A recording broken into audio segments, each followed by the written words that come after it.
So you're in a show called I Live with Models. Mm-hmm. Can you tell us a bit about the show? It is set in Miami. It's about a kind of chubby, schlummy barista who has beautiful hands, who gets swept out of his world of baristadom and taken into this beautiful apartment that my character Luke owns, where I house all my models. And suddenly his world is changed and turned around as he's surrounded by some beautiful people everywhere and that kind of thing. Yeah. You were saying about your character Luke, who's an agent. Yes. Did you take inspiration from any agents that you'd met, or any famous agents that are out there? Not particularly. I just kind of a little bit my old agent in Canada, who I adore, who could be very shouty and scary at points. Timon Stewart, lovely man, and a little bit of him. Just wonderful guy who used to wear beautiful suits all the time and that kind of thing as well. And so yeah. Talking about suits, you've got some sharp suits in this I do show. some very sharp suits, and sometimes a little very, like, really sharp, and really tight as well, really tight. And that wasn't my choice necessarily, but once I had the no socklet going and the tight, everything packaged in nicely. Are we already onto your balls? Yeah, we're on my balls. This is where I bring up my balls. Yeah, no, yes, they are very sharp suits. Sorry. That's all right. Well, it was going to be, that one of your demands to have these sharp suits? But you're saying it wasn't at the time. But that was the direction they were leaning, and then I kind of went with it, the pastel colors and all that kind of thing. There was one, in the last episode, there's one suit that I was very particularly fond of. It was a really kind of dark green, like dark forest green one. And I thought of taking it home with me, and then I thought, I'll never wear this outside of this character. But in the moment, it was wonderful to wear. It's set in Miami, filmed in London. Pinewood. Are you a bit annoyed about this? Because you don't... Again, there's another beautiful location which I'm deprived of. So yeah, it is a little shitty when you're ending up in these studios in the middle of nowhere, and everyone else gets to go off to these beautiful places, and I don't. Pinewood's beautiful, though. Yeah, let's go. Pinewood has the nice Art Deco building with the beautiful gardens in behind, which are wonderful to walk around and stroll around. But when you're kind of just in the studio, it's a bit, it's all right. Was this show created by men?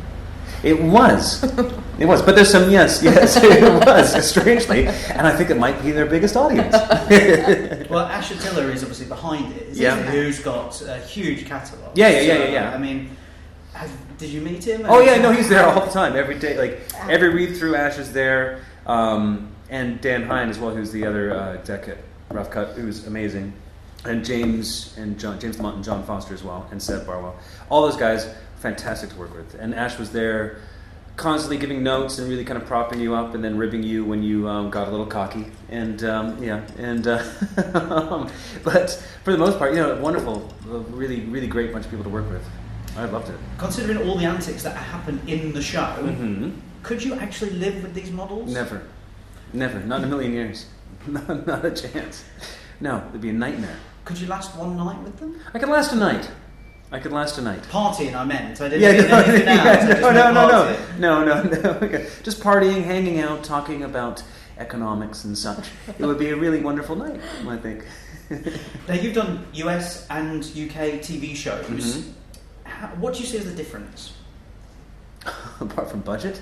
Well, it is the budget. I mean, it's things like craft services. Like when we filmed episodes in the States, like it's amazing. It's ridiculous. I put on a stone. You can have anything. You can order a burrito, like just from some random guy walking past you as you're just sitting there. And they have people who cut. They bring you things at 11, like meals, wraps. Full meals. I was like, yes, please. Someone sits there. They have these gum. It's called XL gum, I think, and they're all like in popper bits. Someone the night before has cut individual little poppy bits of gum for you, so you can just go and pop out your gum. That kind of stuff is ridiculous. The crews here, I find in the UK, tend to, I'd say, maybe it's because it's the uni thing, I'm not quite sure, but they tend to kind of, is more collegiate, I'd say. They kind of get together a bit more and help each other out a bit more. In the States, everybody sticks to their job. But friendly crews all around on both sides, I'd say. I wanted to ask you what show you would have loved to have been in. I know there's lots. But, maybe when you were growing up there was something, or now you... Magnum, I would have loved to have been in a Magnum PI. Could you grow the moustache for it? I would have grown it. I would have grown in that for that car. You know, that would have been nice. The house is for sale. The Obamas are buying it. Did you know this? They're buying Magnum's house. Well, no, yeah, the house that he used. Yeah, apparently that's the word. What's your dream show? Oh God. Right now, my favorite show is Transparent. I think that's exactly what I was going to say. I think that is probably the cleverest show in the world. Writing, the way it mixes comedy up with the family stuff. I think that right now I'm incredibly jealous of. I can't remember the name. Whoever plays the guy in that, the brother. Jeffrey Tambor. No, Jeffrey Tambor's the lead, but the son. J. Duplass. Yes, yeah. That is really jealous of that. It's the best show. That's amazing. I'd love to do an episode of Louis. I'd love to do an episode of Louis. That would be amazing. Because he's hilarious. And yeah, that'd be it, I think.